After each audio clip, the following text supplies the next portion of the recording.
बिस्मिल्लाहिर्रहमानिर्रहीम। अस्सलाम वालेकुम। मैं हूं गुलाम रसूल भट्टी और आप देख रहे हैं SNN न्यूज़। नाज़रीन काम, जैसा कि आपको पता है कि इमरान खान साहब के केसेस में जान नहीं रही और जो केसेस थे उनमें इमरान खान साहब को ज़मानतें मिलने जा रही हैं, जिसके बाद चंद हफ्तों के अंदर उनके बाहर आने के इम्कानात हैं।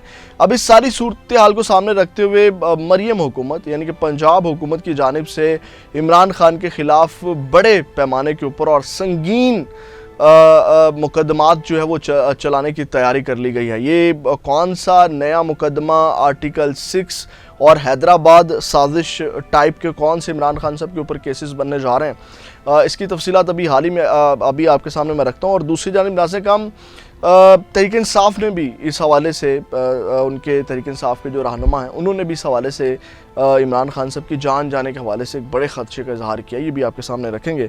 और इसके साथ साथ नाज़रीन काम, जस्टिस बाबर सत्तार के बाद और जस्टिस मोहसिन अख्तर कियानी के बाद जो chief justice Lahore high court हैं उन्होंने भी आज बड़ा स्टैंड लिया और बड़ा ऐलान किया है। ये भी आपके सामने रखेंगे। लेकिन सबसे पहले नाज़रीन काम, इमरान खान साहब के हवाले से आपको अपडेट कर दें। जैसा कि मैंने अभी आपको बताया कि इमरान खान साहब के अब चांसेस बन गए हैं बाहर आने के। एक तो इमरान खान साहब को अंदर रखना है, क्योंकि अगर डील नहीं होती तो इमरान खान साहब को हर हाल में अंदर रखना है। और अगर इमरान खान साहब बाहर आते हैं या इमरान खान साहब के बाहर आने के चांसेस बन रहे हैं तो आपको पता है कि इसका नुकसान किसको होगा, मुस्लिम लीग नून को होगा। और एस्टेब्लिशमेंट और इमरान खान या तहरीक इंसाफ की जो लड़ाई है, इसकी बेनिफिशरी जो जमातें हैं वो आपको पता है कि पाकिस्तान पीपल्स पार्टी है, नून लीग है, या इस वक्त जो भी इक़्तिदार के अंदर हैं, और वो कभी भी नहीं चाहेंगे कि जनाब इमरान खान साहब आएँ। जैसे कि हामिद मीर साहब ने भी कॉलम लिखा कि उस वक्त जब इमरान खान साहब थे तो उनको भी लगता था कि जनाब नून लीग वाले नहीं आएंगे। अब इनको तो ख़दशा है, जिस तरह रिलीफ मिलना शुरू हो गया इमरान खान साहब को, नून लीग वालों को।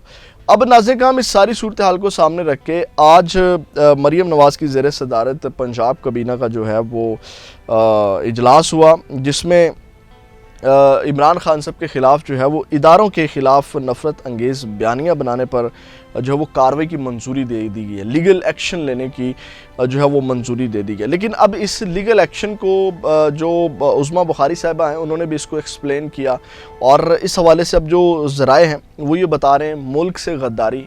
अब मुल्क से गद्दारी के ऊपर आपको पता है कि आर्टिकल 6 जो है वो लग सकता है। और उसके अलावा नाज़रीन का मुल्क के ख़िलाफ़ जंग छेड़ने समेत दीगर संगीन केसेस की मंजूरी दी जाएगी। और इसमें इमरान खान साहब को जो मेन जवाब बनाया जा रहा है ना, ये जो आर्टिकल 6 इदारों के ख़िलाफ़, ये इमरान खान साहब ने जो बयानात दिए आर्मी चीफ़ के ख़िलाफ़, और जो आपको पता है कि 1971 और ये तमाम चीज़ें, ये उज़्मा बुखारी साहबा की प्रेस कॉन्फ्रेंस आपके सामने रखता हूँ तो आपको समझ आएगी। उन्होंने उज़्मा बुखारी साहबा ने प्रेस कॉन्फ्रेंस की, उन्होंने कहा कि बानी PTI मुसलसल इदारों के ख़िलाफ़ नफ़रत अंगेज़ बयानियाँ बनाकर शेख मुजीबुर रहमान बनने की कोशिश करते हैं। और आपको याद है कि 1971 के उन्होंने दिया भी कि दोबारा 1971 वाला मामला हो सकता है, इमरान खान ने ये बयानात दिए। तो अब इस सारी सूरत हाल को सामने रख के केसेस बनाए जाएंगे, संगीन दफ़ात लगाई जाएंगी। और उन्होंने कहा कि इनसे मिलकर बाहर आने वाले भी इसी बयानी का प्रचार करते हैं जिस पर कबीना ने उनके ख़िलाफ़ भी कार्रवाई का फ़ैसला किया। और उन्होंने कहा उन्होंने बताया कि हमारे लिए सबसे पहले पाकिस्तान है, अगर हम में से कोई नहीं होगा तो कोई फ़र्क नहीं पड़ेगा। होम डिपार्टमेंट इस ज़मन में जल्द इक़दामात करेगा। और उन्होंने कहा कि अडयाला जेल से जहरीली मुहिम चलाई जा रही है, जिसे प्रोपोगंडा के तहत पूरे मुल्क में फैलाया जा रहा है। उन्होंने कहा कि बानी PTI फजूल इल्ज़ाम लगाते हैं, उन्हें जहर दिया जा रहा है, वो ज़हनी बीमारी का शिकार हैं जिसका तमाशा पूरी दुनिया देख रही है। उनका कहना था कि मसला ये नहीं है कि अडयाला जेल में उनसे मिलने कौन जा रहा है, मसला ये है कि वहाँ से बाहर क्या आ रहा है। अगर कोई जमात दहशतगर्दी विंग के तौर पर इश्तियाल अंगेज़ी फैलाने में मुलव्वस हुई तो उसे कानून के मुताबिक देखा जाएगा।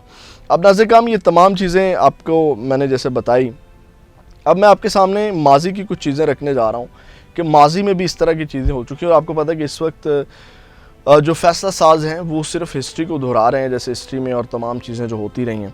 अब नाज़रीन काम, जो चीज़ें अब रिपोर्ट हो रही हैं, कहा यह जा रहा है कि जनाब अब ये जो नए मुकदमात का सिलसिला शुरू होने जा रहा है, जिनकी तहकीकात हैदराबाद साजिश केस तर्ज पर की जाएंगी। अब हैदराबाद साजिश केस क्या है, और उसमें नाज़रीन काम मैं आपको बता देता हूँ, उसमें हैदराबाद साजिश केस में उस वक्त की सुबह सरहद اور بلوچستان کی بیشتر قیادت شامل تھی، جس پر الزام تھا کہ نظریہ پاکستان کے مخالف نظریہ یعنی کہ وہ لوگ جن کے خلاف مقدمے چلائے گئے کہ وہ نظریہ پاکستان مخالف ہیں اور ملک توڑنا چاہتے ہیں۔ اس سازش کے اس کے پس منظر میں یہ جاننا بھی ضروری ہے کہ بھٹو نے بلوچستان پر فوج کشی کی اور وہاں اپنی مخالف حکومت کو ختم کروایا۔ پھر یہ ٹربیونل بھی بھٹو دور میں بنا اور ملزمان میں عبدالولی، حبیب جالب، عطا اللہ مینگل، نواب خیر بخش مری سمیت دیگر لوگ کچھ شامل تھے، اور انہوں نے کہا ٹرائل ویسی ہوا جیسے عمران خان کا جیل میں ہو رہا ہے، مگر حیدرآباد ٹربیونل میں ٹرائل کافی سست رہا۔ یہ کیس بنانے والے بھٹو خود بعد میں آپ کو پتہ ہے پھانسی لگ کر پھر اسٹیبلشمنٹ میں حیدرآباد سازش کیس میں تمام ملزمان کو عام معافی کا اعلان کر دیا۔ اب اس ٹائپ کے یعنی کہ ملک سے غداری اور جناب ملک توڑنا، اور وہ آپ کو پتہ ہے کہ 9 مئی میں بھی جو چیزیں شامل ہیں اور تحریک انصاف کے اوپر پابندی والے معاملات، تمام چیزیں جو ہے وہ ہو سکتی ہیں۔ اس حوالے سے ناظرین کرام آج آپ کو پتہ ہے کہ رات جو توڑ پھوڑ کی گئی اسلام آباد میں جو ان کا مرکزی دفتر ہے، تو آج پریس کانفرنس جب کی وہاں پہ کافی لوگ تھے، رؤف حسن صاحب تھے، عمر ایوب تھے، شبلی فراز تھے، اور ان کے ساتھ ساتھ جو ہے وہ شمیم نقوی صاحب تھے، کافی رہنما تھے، بیرسٹر گوہر تھے۔ تو جب انہوں نے وہاں پہ پریس کانفرنس کی تو انہوں نے اس خدشے کا اظہار کیا۔ انہوں نے کہا کہ عمران خان اپنے قتل کا خدشہ ظاہر کیا تھا اور اب بات اسی طرف جاتی ہوئی دکھائی دے رہی ہے۔ یہ پاکستان تحریک انصاف کے سینئر ترین رہنما کہہ رہے ہیں کہ اب عمران خان صاحب کی یعنی کہ جان جانے کا جو عمران خان صاحب نے خدشے کا اظہار کیا تھا، بات انہوں نے کہا اسی طرف جاتی ہوئی ہمیں نظر آ رہی ہے، اور میں نے آپ کو اس کا بیک گراؤنڈ تمام پس منظر جو ہے وہ آپ کے سامنے رکھ دیا۔ ناظرین کرام انہوں نے کہا کہ یہ لوگ وزیراعظم کو نکالتے تھے اور لاتے تھے، اس بار ان کی مرضی کے خلاف ہوا تو انہوں نے 9 مئی کا ڈرامہ کیا۔ اور اس کے بعد ناظرین کرام انہوں نے کہا کہ مرکزی رؤف حسن نے کہا کہ رات کو ہمارے سیکریٹریٹ پر نقب لگائے گئے، ایک دن پہلے یو این اے کا وفد بیٹھا تھا تو انہوں نے ہم پر اٹیک کیا تھا، یو این اے کی گاڑی بھی چیک کی گئی، ان کے اندر کی نفرت ختم نہیں ہوئی، اور 2 سال سے ہم ریاست کے فاشزم میں جی رہے ہیں۔ یہ لوگ وزیراعظم کو نکالتے تھے اور لاتے تھے، اس بار وہ نہیں ہوا تو انہوں نے 9 مئی کا ڈرامہ کیا۔ اس حوالے سے آج رؤف حسن صاحب نے آپ کو پتہ بڑے اگریسو ہوئے ہیں، انہوں نے کہا کہ یہ جو کچھ مرضی کر لیں، میں نہ جھکنے والا ہوں نہ ڈرنے والا ہوں، اور نہ ہم ڈریں گے نہ جھکیں گے۔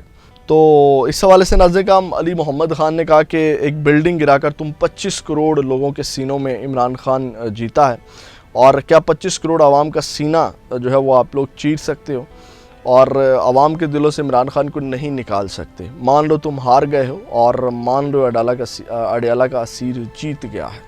اور پھر اس حوالے سے ناظرین کرام بہت سی جو ہے وہ چیزیں آج انہوں نے کہی، یعنی کہ پاکستان تحریک انصاف کے حوالے سے اگر میں بات کروں کہ انہوں نے ایک اس وقت مزاحمتی پالیسی جو ہے وہ اپنا لی ہے، پریس کانفرنسز کے حد تک، بیان بازی کی حد تک، اور اب پریکٹیکل وہ احتجاج اور ریلیوں کی طرف آتے ہیں یا موسم کو دیکھ کر کے بیٹھے ہوئے ہیں، یہ اب اپنی جگہ کے اوپر موجود ہے۔ ایک اور خبر لے لیں، مریم نواز نے ایک جانب تو یہ انتقامی کارروائیوں کا آغاز کر دیا ہے عمران خان کے خلاف، لیکن جو مریم نواز کی کامیابی کا نوٹیفیکیشن کل عدم قرار دینے کی جو درخواست دی گئی تھی، اور اس حوالے سے جو الیکشن ٹربیونل نے الیکشن کمیشن سمیت دیگر فریقین کو 20 جون کا نوٹس جو ہے وہ جاری کر دیا ہے، اور مہر شرافت آپ کو پتہ ہے کہ ان کے مد مقابل تھے، اور مہر شرافت کے پاس فارم 45 والے تمام ثبوت موجود ہیں، تو مریم نواز کی اپنی سیٹ بھی جا سکتی ہے۔ ایک جانب تو انہوں نے انتقامی کارروائیوں کا آغاز کر دیا ہے، اور ان کی اپنی سیٹ بھی اس حوالے سے جا سکتی ہے۔ دوسری جانب ناظرین کرام جو میں نے بات کی، اس وقت ججز نے یہ شاید ڈھان لیا ہے کہ ہم نے اپنی ایک پوزیشن واضح کرنی ہے، اور ہماری جو اس وقت ساکھ کو نقصان پہنچا اس کو بحال کرنا ہے، اپنی عزت کو بحال کرنا ہے۔ تو اس حوالے سے آج chief justice Lahore high court justice Malik Shahzad Ahmad Khan نے بھی کچھ بیان دیا، اور انہوں نے کہا کہ عدالتوں کا احترام نہیں ہوگا تو ہم سے بھی امید نہ رکھی جائے۔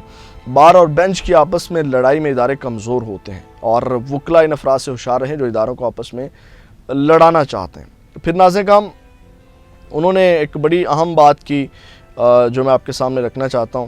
انہوں نے بڑے واضح انداز میں جو بات کی، جو اہم ایک نقطہ ہے، جو کہہ لیں کہ میسج بھی ہو سکتا ہے، وہ یہ کہ انہوں نے کہا ہم نے کسی بھی ادارے کی بی ٹیم نہیں بننا، اور انہوں نے کہا لڑائی نہیں چاہتے لیکن تالی ہمیشہ دونوں ہاتھوں سے بجتی ہے، جج ہونا نوکری نہیں، اس دوران نوکری جانے کا خوف دل سے نکال لینا چاہیے۔ یعنی کہ اس وقت ججز نے اپنی پوزیشن سنبھالنا شروع کر دی ہے۔ تو یہ ناظرین کام اب تک کی اہم اپڈیٹس ہیں، اگلے ویڈیو میں آپ کے ساتھ دوبارہ ملاقات ہوگی، اپنا بہت زیادہ خیال رکھیے گا۔ پاکستان زندہ باد۔